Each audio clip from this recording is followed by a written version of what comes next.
You. ठीक है बाबू, आज जो हम पढ़ेंगे संसाधन पढ़ेंगे। ज्योग्राफी का चैप्टर है, सब पहला चैप्टर जिसका नाम है बाबू संसाधन। अब संसाधन के विषय में पढ़ेंगे हम। संसाधन किसे कहते हैं पढ़ने जानेंगे कि संसाधन क्या है। जी, तो संसाधन में हमने पढ़ा है कि मानव की मानवीय आवश्यकताओं को जो पूर्ति करता है उसे क्या कहते हैं बाबू? संसाधन कहते हैं। संसाधन तीन तरह के होते हैं। कितने तरह के होते हैं? तीन तरह के संसाधन होते हैं। पहला क्या होता है बाबू?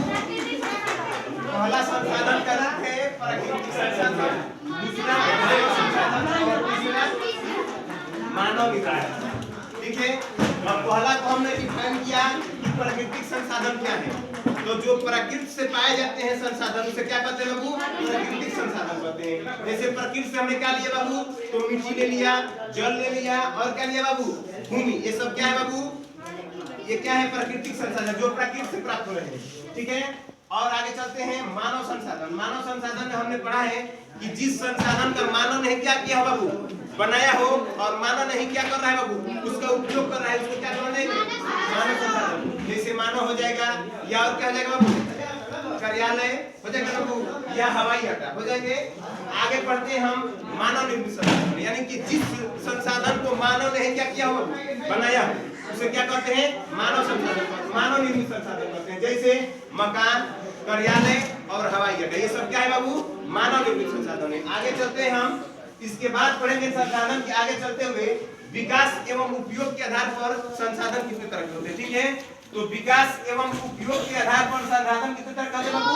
दो तरह के होते हैं। पहला को कहते हैं हम वास्तविक संसाधन और दूसरा को कहते हैं संभाव्य संसाधन। ठीक है बाबू, तो कहता है कि वैसा संसाधन जो हमारे प्रकृति में क्या है बाबू?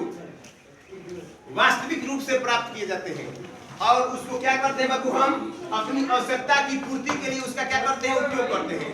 ये नहीं कि उसको एक बार ही खरीद करके भंडारित कर लेते हैं, ऐसा नहीं होता है बाबू। जैसे मान लेते हैं हम कि सोना खरीदा, तो सोना जब हमें आवश्यकता होती है तो एक दो पीस खरीदते हैं। ऐसा नहीं है कि 20 पीस खरीद लिए, ऐसा तो नहीं होता बाबू। तो एक दो पीस खरीदते हैं। या ये नहीं है कि चीनी हमने लाया 5 किलो चीनी करके खरीद कर, चीनी हमने 5 केजी लाया और 5 केजी खरीद करके चीनी जब हमने लाया तो उसको हम धीरे धीरे क्या करते हैं? उसको खाते हैं, एक के बार में उड़ना नहीं जाए, खत्म नहीं हो जाए। तो क्या है बाबू? वो वास्तविक संसाधन है। जैसे सोना हो गया, पेट्रोल हो गया और क्या हो गया? तांबा हो गया। आगे चलते हैं, दूसरा में पढ़ेंगे संभाव्य संसाधन। संभाव्य संसाधन में पढ़ेंगे कि वैसा संसाधन जिसको क्या करते हैं हम? जिसका उपयोग हम एक ही बार क्या कर लेते हैं बाबू? उसको खरीद करके रख लेते हैं, और रखने के बाद से उसको क्या करते हैं बाबू? इसको नहीं, एक बार नहीं खरीदते हैं। इसका ये महंगा मिलता है, इसको हम थोड़ा थोड़ा क्या करते हैं बाबू? खरीदते हैं। ठीक है, जैसे थोरियम हो जाएगा और क्या हो जाएगा बाबू? यूरेनियम हो जाएगा। ये कौन सा संसाधन है? जो संभाव्य संसाधन है, कभी हाल क्या नहीं होता है बाबू?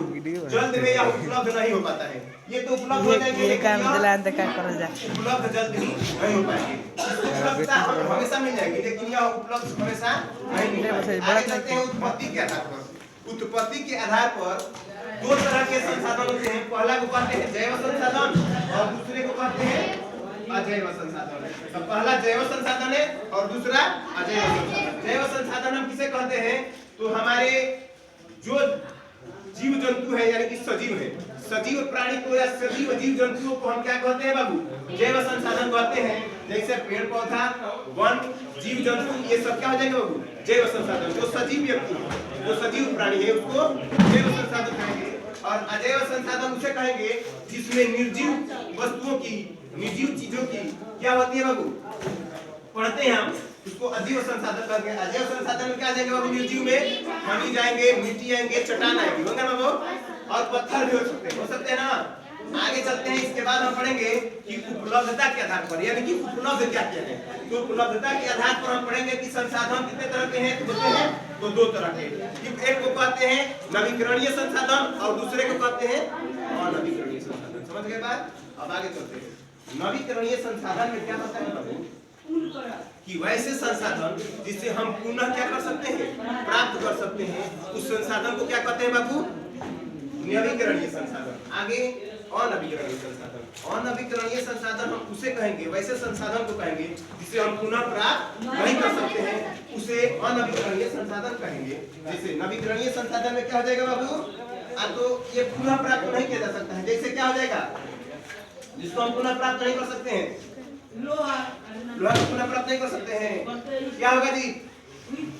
नवीकरणीय संसाधन के एग्जाम्पल क्या होंगे? खुशी कुमारी, रानी कुमारी, क्या होगा?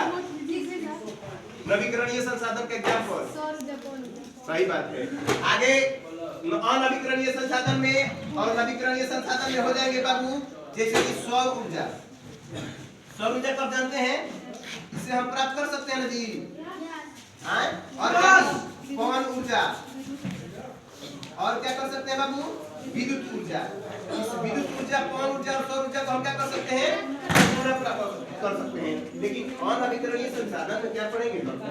जिसे पुनः प्राप्त नहीं कर सकते, जैसे लोहा, कोयला, कोयल नहीं है कोयला, और पेट्रोलियम, ये सब क्या है बाबू? पुनः प्राप्त नहीं किए जा सकते हैं।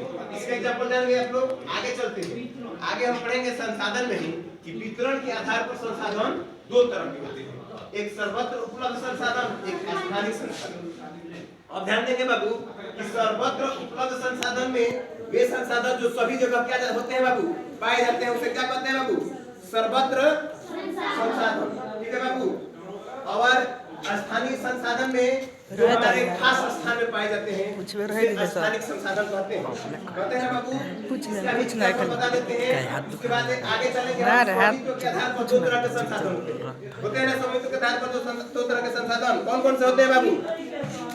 तीन बोली के, हाँ तीन है, निजी संसाधन, राष्ट्रीय संसाधन और अंतरराष्ट्रीय संसाधन। तीन तरह के संसाधन होते हैं ना बाबू। तो स्वामित्व के आधार पर तीन तरह के संसाधन होते हैं। वैसे संसाधन जिस संसाधनों पर हमारा स्वयं खुद अधिकार होता है, ठीक है बाबू, या उसको हमने खुद बनाया है, तो वह कौन से संसाधन होंगे? निजी संसाधन।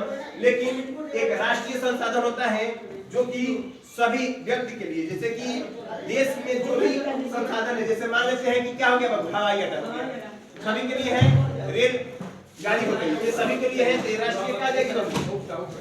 राष्ट्रीय संसाधन में रुकेंगे। लेकिन अंतरराष्ट्रीय संसाधन में वे आएंगे जो हमारे अंतरराष्ट्रीय लेवल पर सभी व्यक्ति के लिए, देश हो या नगर हो या कोई भी क्षेत्र हो, सबके लिए क्या होते हैं बाबू? ये उपलब्ध होते हैं, उसे अंतरराष्ट्रीय संसाधन कहते हैं। जैसे में क्या हो जाएगा अंतरराष्ट्रीय संसाधन में? अंतरराष्ट्रीय संसाधन में क्या हो जाएंगे? रेलगाड़ी जाते हैं तो हो जाएंगे, हवाई अड्डा हो जाएंगे, और क्या हो जाएंगे बाबू? एयरपोर्ट, जो सेना देखते हैं सभी सेना, वो भी क्या हो जाएंगे? अंतरराष्ट्रीय संसाधन में आएंगे सभी। ठीक है बाबू। तो इतने ही कहकर हम अपने